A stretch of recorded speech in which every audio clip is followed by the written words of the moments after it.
lot of friends.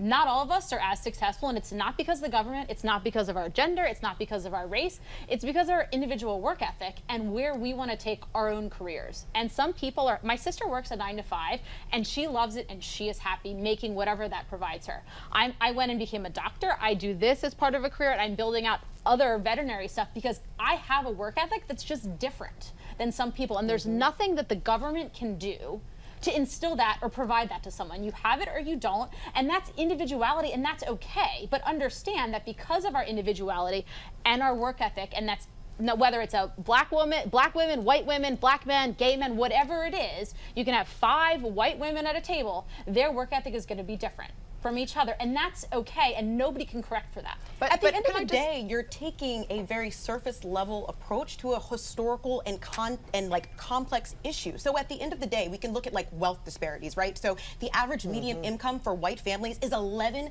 times higher than their black counterparts. Why is that? Because we're all lazy? No, there are historical things that were put in place, from redlining, education, taxation.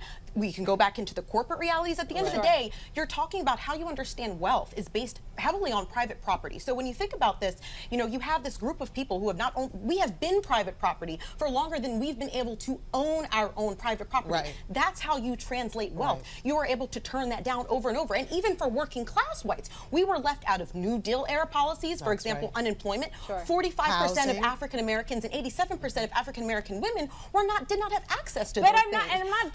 I'm not disagreeing with any of that. What I'm saying is you can't expect the government to correct for everything. At the end of the day, the reason why we're in that position is because of the government. I want to give an example of when we talk about opportunity.